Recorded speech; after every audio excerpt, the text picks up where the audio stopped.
The sacred Moonstone Pavilion thrummed with ancient power as hundreds of wolves gathered for the bonding ceremony. Lirelei pressed herself against the marble pillar, trying to remain invisible among the servants. She shouldn't be here. Healers weren't permitted at mating ceremonies, especially not healers carrying the forbidden mark beneath their gloves. Keep your head down and serve the wine, Keeper Aldara had instructed earlier that evening, her weathered face stern with warning. Nothing more. These ceremonies are sacred to the wolves. One wrong move and they'll have you executed for sacrilege. But Lirelei couldn't tear her gaze from the center platform where Prince Raven waited.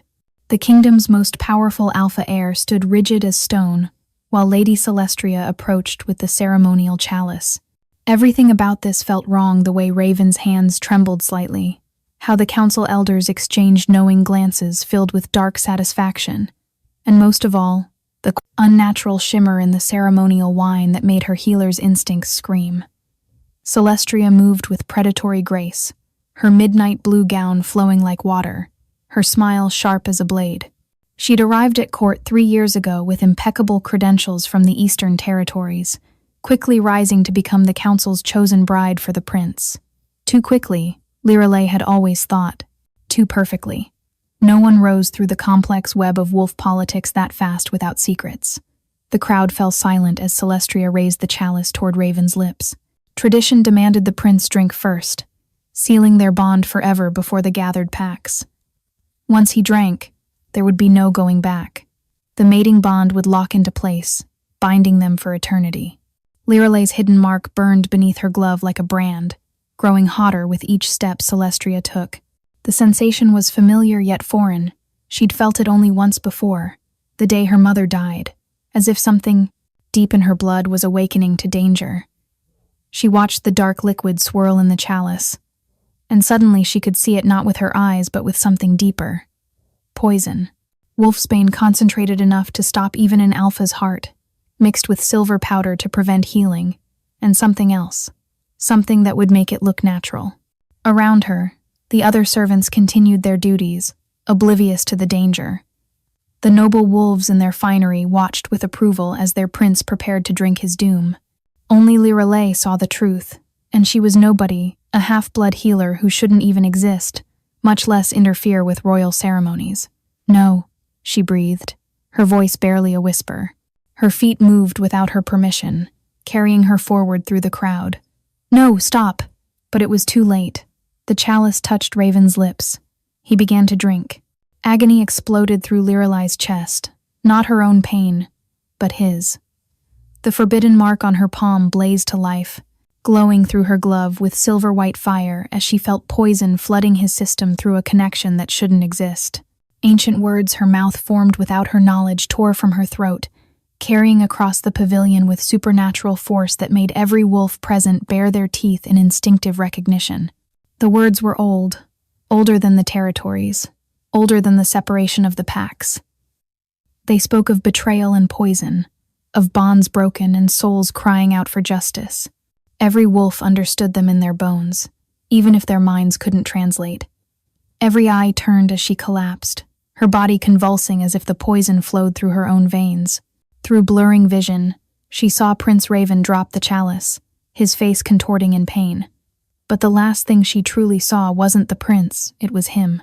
The Alpha King himself, legendary, lethal, and supposedly cursed to never find his true mate, launching from the royal platform with inhuman speed, his eyes locked not on his son but on her.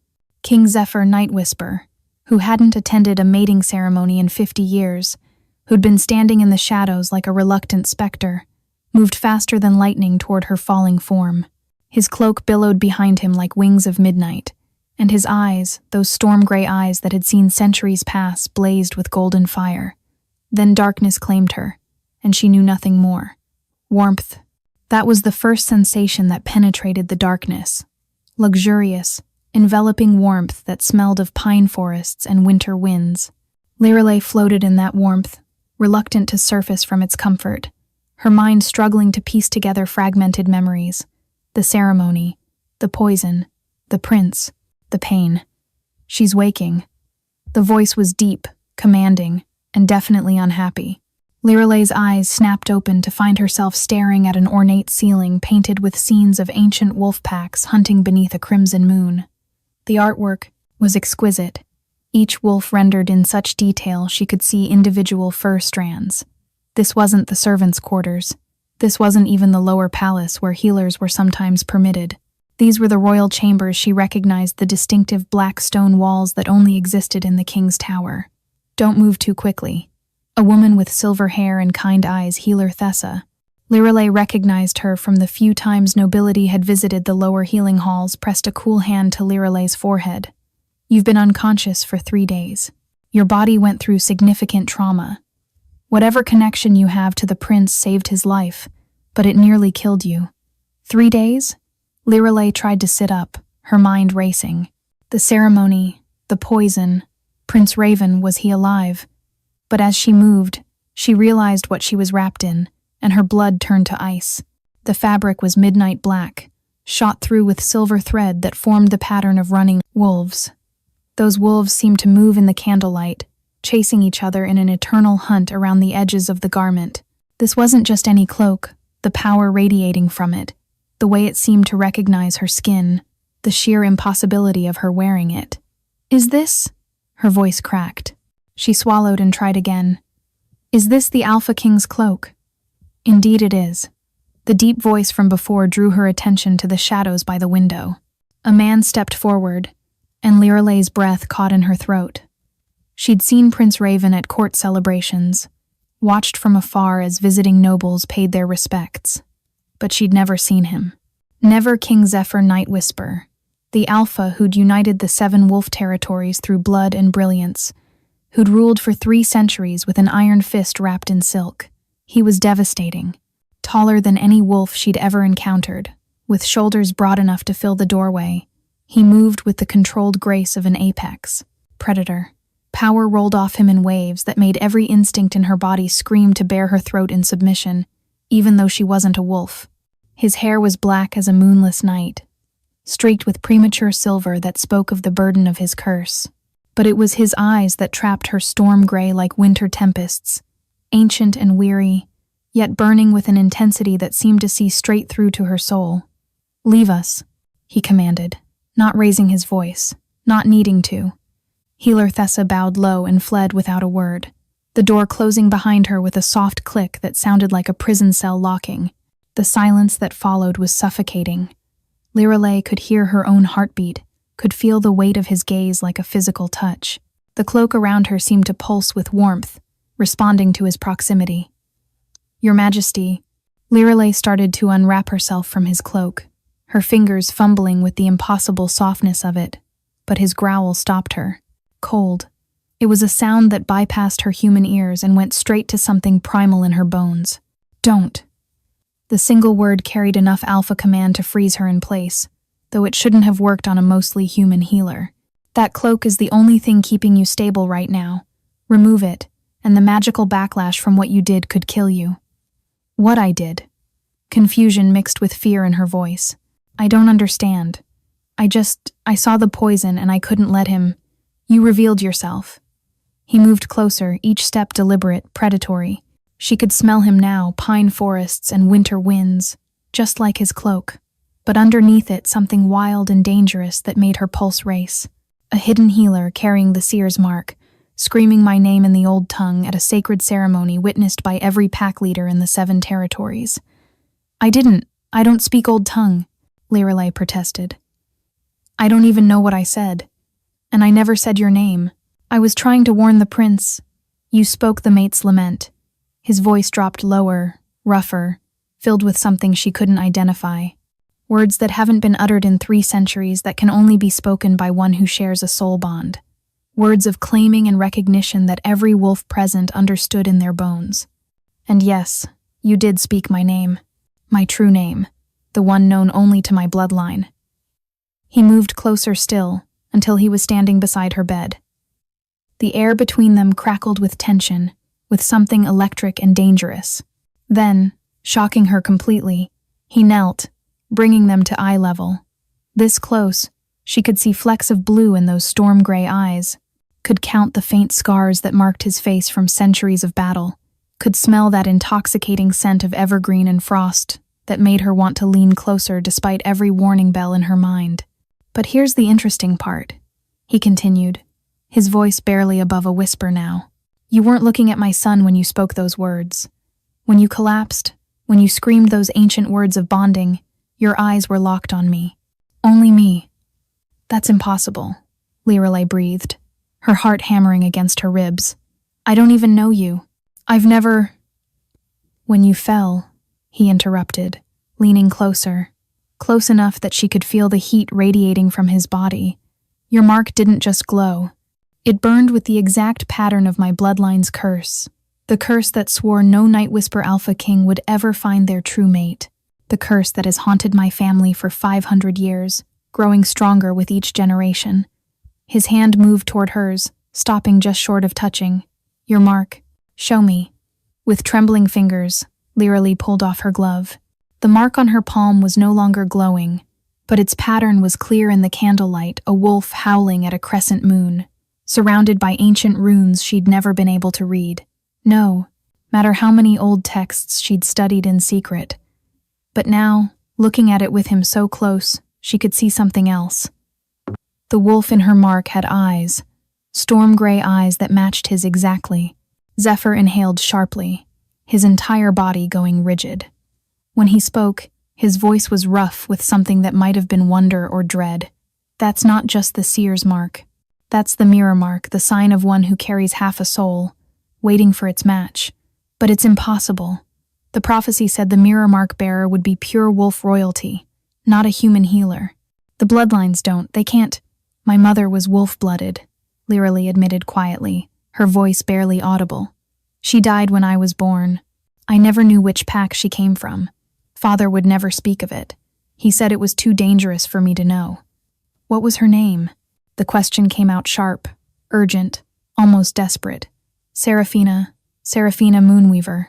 The Alpha King went completely still, like a wolf that had just scented mortal danger. Every muscle in his body tensed, and for a moment, Lirelei thought he might shift right there. Then he was on his feet, backing away from her as if she'd transformed into something poisonous. "Get dressed," he commanded, his voice arctic, all warmth gone. "The council demands answers about your disruption of the ceremony, and when they learn whose daughter you really are—" He stopped, his jaw clenching so hard she could hear his teeth grind. "Whose daughter?" Lirelei's voice rose despite herself. "What aren't you telling me? What was my mother to you?" He paused at the door, his massive frame tense with barely controlled emotion. When he looked back, his eyes had shifted to wolf gold, a sign of extreme distress in an alpha. "Seraphina Moonweaver was my sister, my twin sister. The one who ran away 25 years ago to marry a human healer against all pack law. The one whose death I've been avenging ever since." The door slammed behind him with enough force to rattle the ancient windows, leaving Lirelei alone with the impossible truth.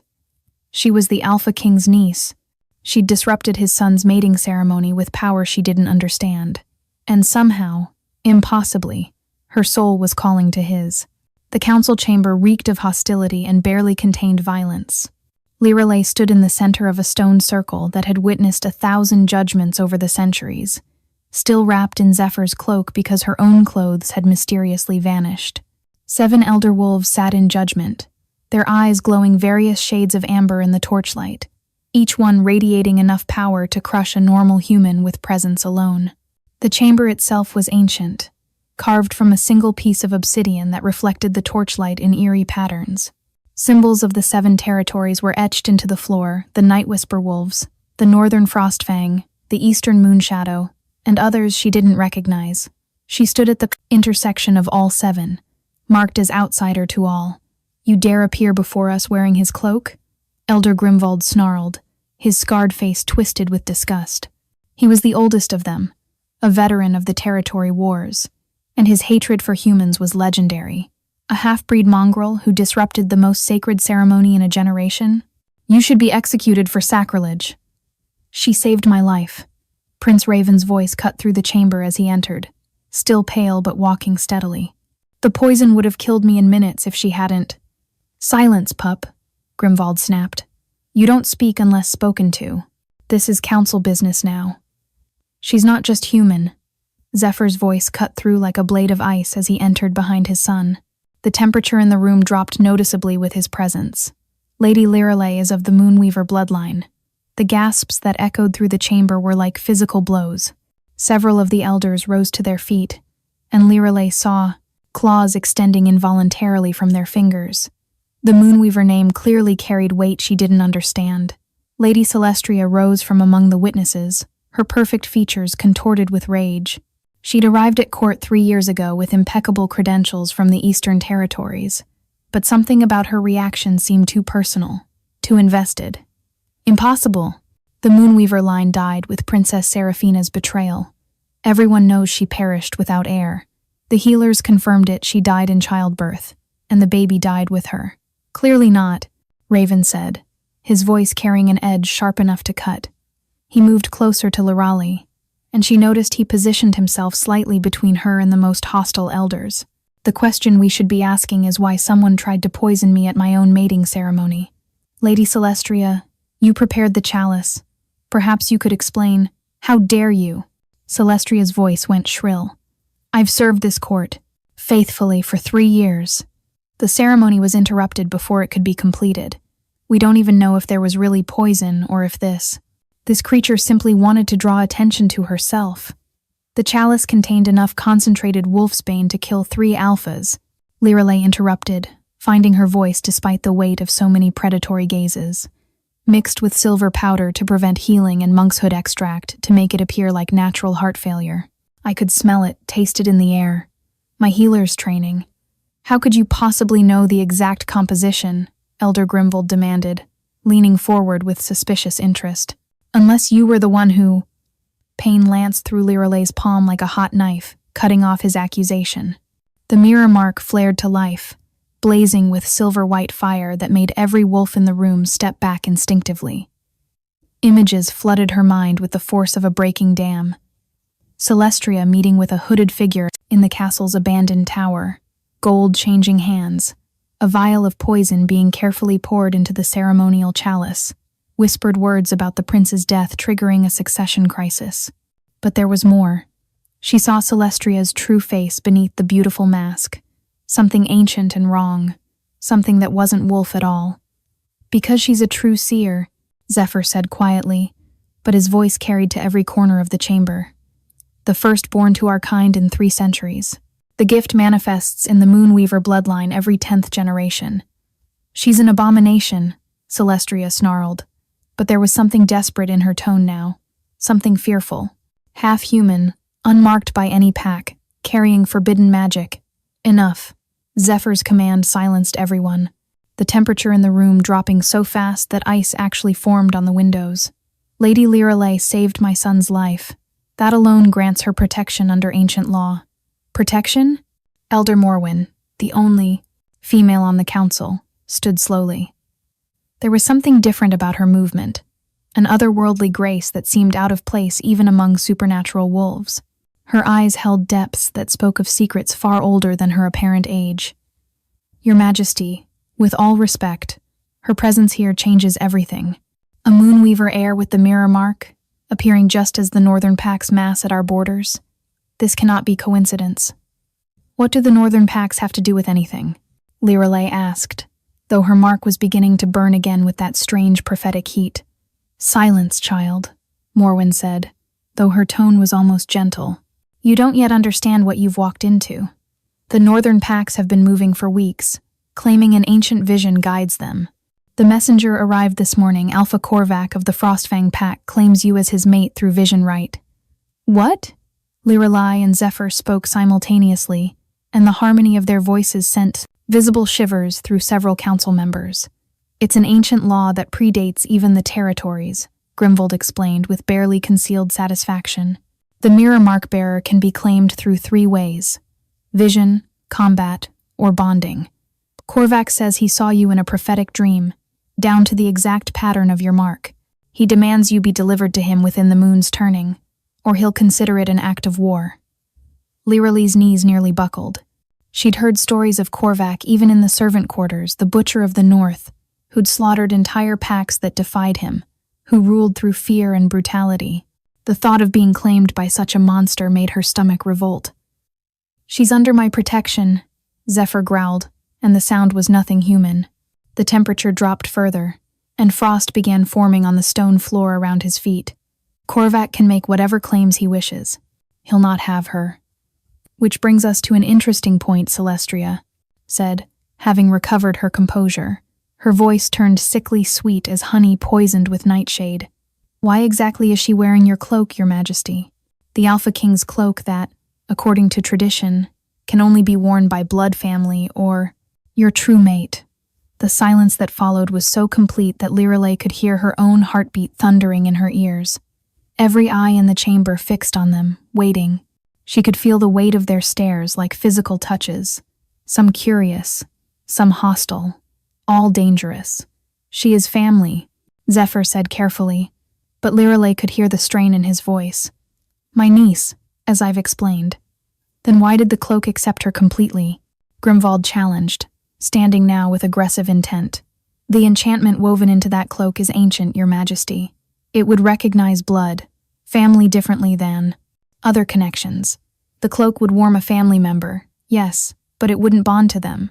Yet look, it clings to her as if she were—" "The test of flames will settle this," Elder Morwen interrupted, her voice carrying an authority that seemed to transcend her position on the council. Something in her tone made Lirelei's mark pulse with recognition, as if responding to a kindred power. "When words fail and suspicions rise, let the ancient fire reveal truth." The ceremonial chamber beneath the castle was older than memory itself, carved from black volcanic stone that still held traces of the primordial fires that had shaped it. Lirelei stood at one end of the vast space, dressed now in a simple white shift that offered little protection against the cold or what was coming. Her skin prickled with more than chill. The very air here was thick with old magic, the kind that predated civilization. The chamber was circular, with 7 pillars representing each territory. Ancient runes covered every surface, glowing faintly with their own inner light. This was a place of judgment, of truth, of irreversible consequences. "You can still refuse this madness," Raven whispered urgently beside her. He'd insisted on being her witness, despite his father's obvious displeasure. "Take exile instead. I'll help you disappear. I have contacts in the human kingdoms who would shelter you, give you a new identity. And let that monster Korvac claim me by default?" Lirelei shook her head, though her whole body trembled. "Or worse, start a war over me. Your father saved me from the council's immediate judgment. I won't repay that by running." "My father," Raven started, then stopped, his expression troubled. The prince studied her with eyes too, knowing for his years. "He hasn't been the same since you arrived. I've never seen him so affected. The curse has weighed on him for centuries, but these past 3 days it's been different. He's afraid, Lirelei, and my father fears nothing." "What exactly is this curse?" Lirelei asked. "Everyone speaks of it, but—" The drums began before Raven could answer a deep, primal rhythm that seemed to come from the stones themselves. The sound reverberated through her bones, awakening something primitive in her blood. The council filed in through the ancient doorway, followed by select witnesses. Celestria was among them, her perfect features alight with anticipation that made Lirelei's stomach turn. The lady clearly expected her to burn. Last came King Zephyr, and Lirelei's breath caught despite herself. He wore the traditional alpha regalia for sacred trials, bare-chested despite the cold, his torso covered in ritualistic tattoos that told the history of his bloodline. Each mark was a story of battles won, enemies defeated, alliances forged. The tattoos seemed to move in the firelight, wolves running across his skin in an eternal hunt. But it was his eyes that held her storm gray darkening to something deeper, something that spoke of barely controlled emotion. "The test of flames is sacred," Elder Morwen intoned, stepping forward into the circle of light cast by ancient braziers. Again, there was that otherworldly quality to her movements, as if she existed slightly outside normal reality. Born from the first mating of wolf and moon, it reveals truth when words become weapons and suspicions poison trust. If a true mate bond exists between the accused, The flames will recognize their souls and draw them together, leaving them unharmed. If not, she didn't need to finish. Everyone knew what happened to those who failed the test. The flames would consume them from the inside out, burning away the lie along with the liar. It was said to be the most painful death possible, soul and body destroyed together. Who stands as challenger to the claimed bond? Morwen asked, though her ancient eyes seemed to already know the answer. I do. Celestria stepped forward, surprising everyone. Her smile was sharp as broken glass. As Prince Raven's intended mate, I have the right to challenge any claim that affects the royal line. That's not how the law works, Raven began angrily. Actually, it is, Elder Grimwald interrupted with a cold smile that showed too many teeth. Lady Celestria is correct in her interpretation of ancient law. If Lady Lirelei is proven to be the Alpha King's true mate, it would nullify Prince Raven's claim to the throne, as any offspring from the king's true mate bond would take precedence over previous heirs. Lirelei saw Zephyr's jaw clench so hard she heard his teeth grind. This was about more than just them, it was about the kingdom's future, the stability of the realm, everything he'd built over centuries of careful rule. Then let us begin, Zephyr said, his voice betraying nothing of the turmoil she could see in his eyes. The Flamekeeper stepped forward, an ancient wolf so old his hair had gone completely white, his eyes milky with age but still sharp with power. He carried a brazier of silver fire, not normal flames, but magical ones that responded to the soul's truth. The flames danced and writhed like living things, reaching toward Lirelei and Zephyr as if tasting their essence. He set the brazier between them.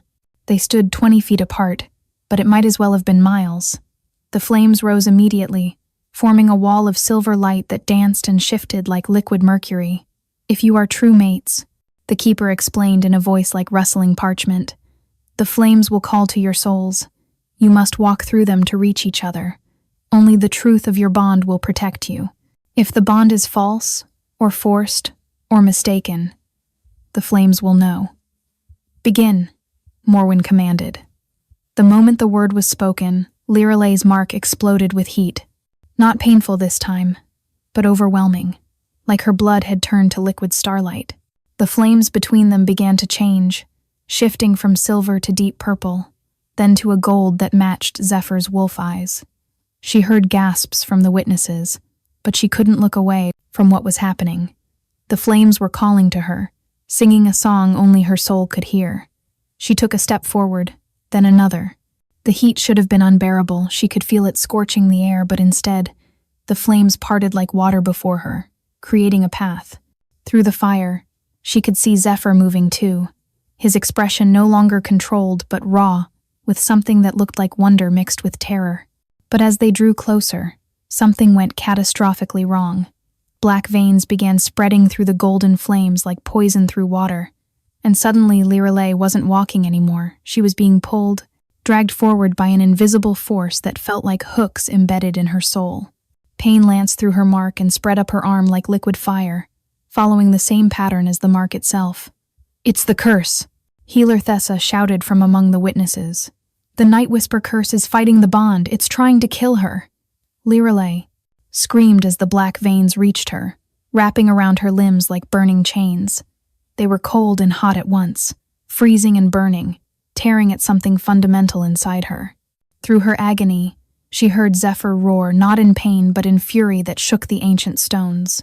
The temperature in the chamber plummeted so fast that ice formed on the walls, spreading outward from where he stood like frozen lightning. Stop the test, Raven shouted, moving toward the flames despite the danger.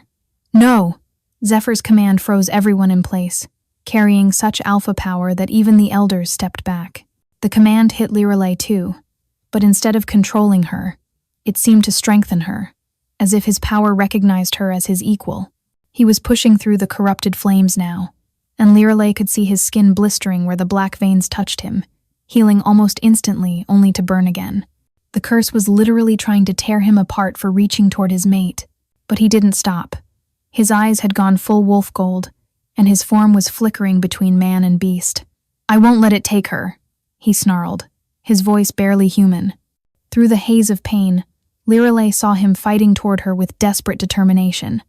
The curse marks spread across his body with each step, creating patterns like black lightning under his skin. But still he came, relentless, unstoppable. When their hands finally touched, the world exploded. The flames, golden, black, and silver, spiraled around them in a tornado of light and shadow. Lirelei felt herself being pulled against Zephyr's chest as he wrapped himself around her, shielding her with his body even as the curse tried to tear them apart. The pain was indescribable, like being unmade and remade at the molecular level. But in that moment of connection, something extraordinary happened. The pain vanished, replaced by something else entirely. A bond so profound it made her weep. She could feel him, not just his body pressed against hers, but his soul. His memories flooded through her. Centuries of loneliness, the crushing weight of leadership, the moment he'd first seen her in the pavilion and known, despite everything, despite the impossibility of it, that she was his.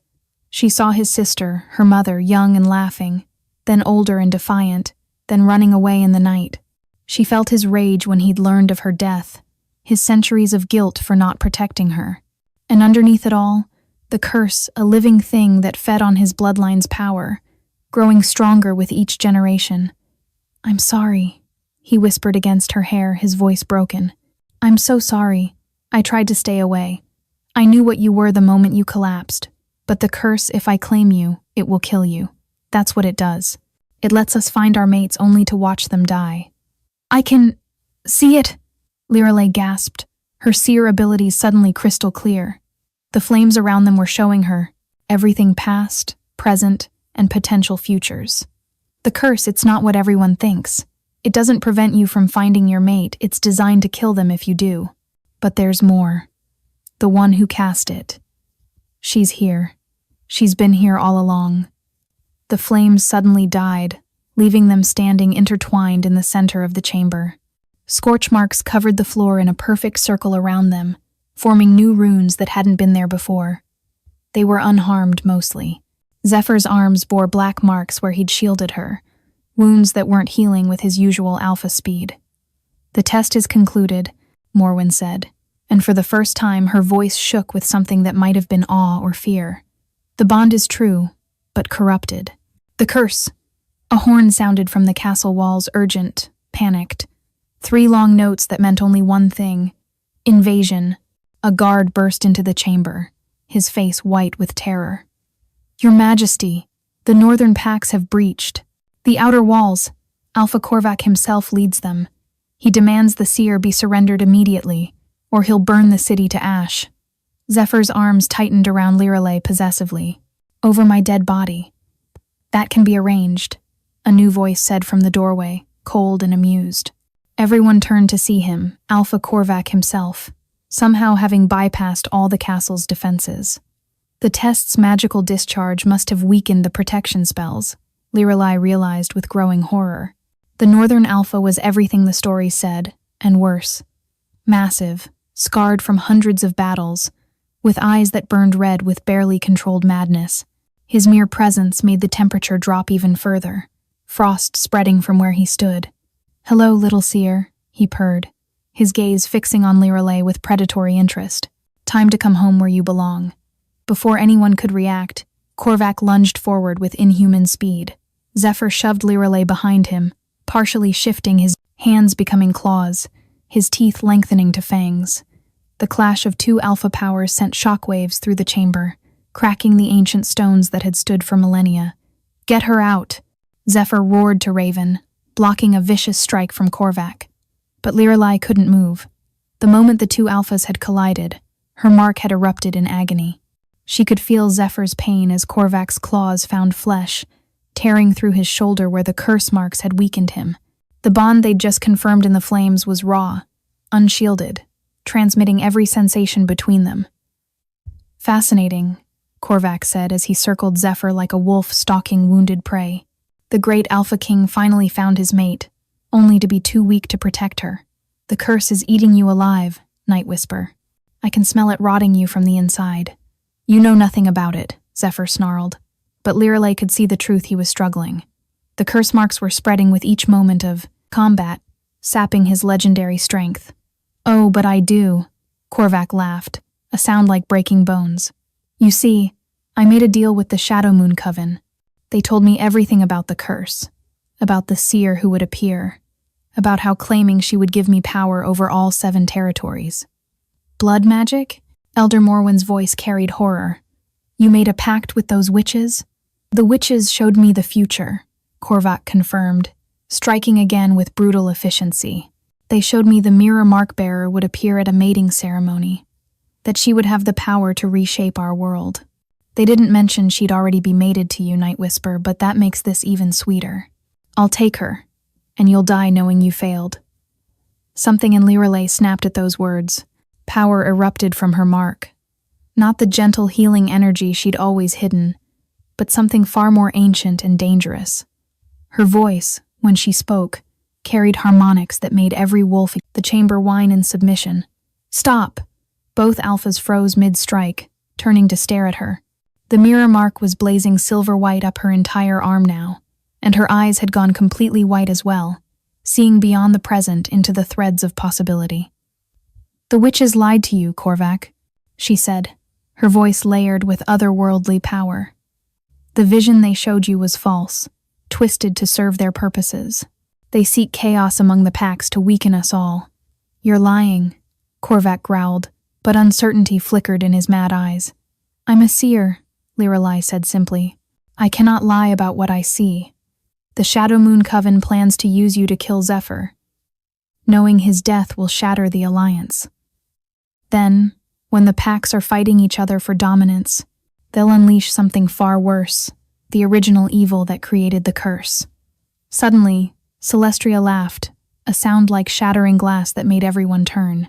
The beautiful noblewoman's features were shifting, melting and reforming into something else entirely. Her perfect blue eyes bled to violet, and shadows began writhing around her form like living serpents. Oh, how precious, she purred, her voice now carrying undertones that scraped against the ears. You almost had them fooled, little seer, but not quite.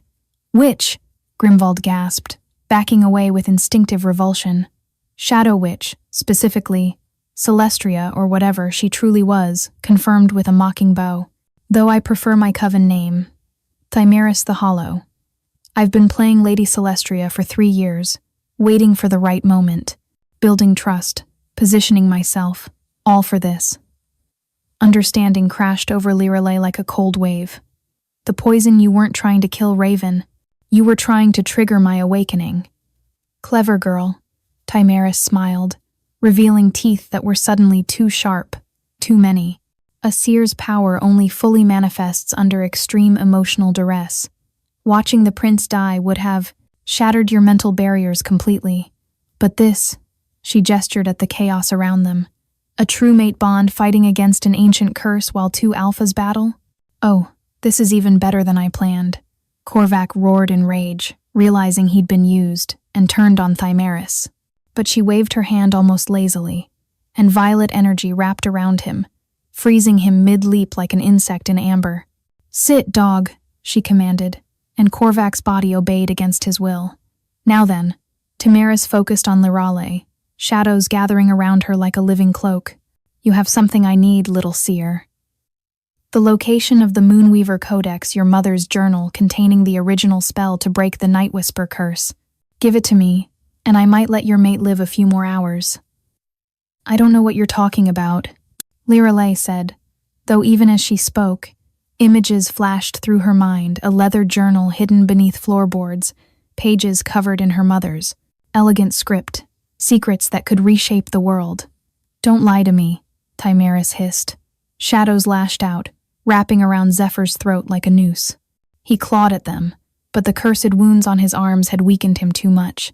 Dark stains spread across his skin where the shadows touched. The journal, or his life. Choose quickly, the curse is already killing him. My shadows will just speed things along. Lirelei felt Zephyr's breathing falter through their bond. The black veins from the curse were spreading across his chest, reaching for his heart with inevitable purpose. Take me instead, she said desperately. I'll come willingly, help you find the journal. Just let him go. No! Zephyr's voice was strangled but fierce. How touching, Thimeris mocked, but unnecessary. You see, once he's dead and you're broken by grief, you'll tell me everything anyway. The mirror mark bearer's power is strongest when fueled by loss. Something inside Lirelei shattered. Power erupted. From her mark raw, uncontrolled, and magnificent.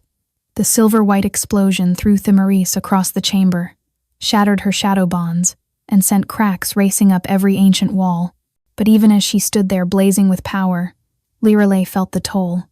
Using this much power without training was burning through her life force. Through their bond, she felt Zephyr's panic. Lirelei, stop! You're killing yourself. She looked at him with tears streaming down her face. You're already dying. At least this way. Pain lanced through her chest.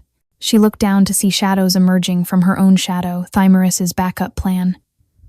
Fool girl. Thimaris spat blood as she stood. Did you think raw power could defeat centuries of knowledge? Then howling. Hundreds of voices beyond the walls. Impossible, Thimaris whispered fearfully. Through their bond, Lirelei felt Zephyr's grim satisfaction. You threatened the Alpha King's true mate. The pack comes. The wolves came like a tide of fur and fury, pouring through every entrance. Not just Zephyr's pack, but wolves from all 7 territories. Word of their king's true mate being threatened had spread faster than wildfire, awakening something primal in every wolf's blood, the ancient imperative to protect the alpha pair. Thimaris raised her hands, shadows coiling around her like armor. I'll kill them all. No, a new voice said, ancient and powerful. You won't. Elder Morwen stepped forward, and for the first time her true nature revealed itself. The elderly wolf's form shimmered and changed, moonlight wrapping around her until she stood, transformed not just a wolf, but something far older. A lunar sage, one of the legendary mediators between the realm of wolves and the realm of magic. Lunar sage, Thimaris breathed, genuine terror replacing her arrogance. But you're all supposed to be dead. We hunted you to extinction. One remained, Morwen said sadly. Hidden among the wolves for 5 centuries, waiting for her. She gestured to Lirelei. The last Moonweaver heir, the one prophesied to heal the rift between our kinds. With a gesture that seemed effortless, Morwen severed Thimaris' connection to the Shadow Realm. The witch screamed as her own dark magic turned inward, consuming her from the inside. Within moments, she was gone, pulled into the very void she'd commanded. But the victory felt hollow. Lirelei lay still on the cold stone, her breathing so shallow it was barely perceptible. The silver patterns on her arm were fading, and through their bond, Zephyr could feel her life force dimming like a candle in the wind. No. He gathered her into his arms, his own cursed wounds forgotten. Lirelei, stay with me, please. Her eyes fluttered open, brown and human and so very tired. The curse, she whispered. I can see it clearly now. It's not just on you, it's woven into your entire bloodline. That's why it couldn't be broken before. It feeds on Night Whisper blood, growing, stronger with each generation. Save your strength, Zephyr begged. The codex, my mother's journal, hidden in the healer's cottage where I grew up, 3rd floorboard from the fireplace. She coughed, blood speckling her lips. But you don't need it anymore. The cure requires the willing sacrifice of Moonweaver power to cleanse Night Whisper blood. I give it. Freely. No, Zephyr's voice broke. There has to be another way. Perhaps there is, Morwen interrupted, kneeling beside them. The soul merge ritual. It's been done only once before, 1,000 years ago. It would unite you completely, not just as mates, but as one being, sharing power, sharing life force. The curse couldn't survive it because you'd be neither fully Night Whisper nor fully Moonweaver, but something entirely new. Do it, Zephyr said immediately. The choice must be mutual, Morwen warned. And Lirelei must be conscious too. But Lirelei had gone still in his arms. Her breathing stopped. Then, turn her first, Korvac said suddenly, having been freed when Thimaris died. Everyone turned to stare at the Northern Alpha. My bite could make her strong enough to survive the ritual. Consider it. Payment for my foolishness in trusting the witches. Without hesitation, Zephyr nodded. This was no time for pride.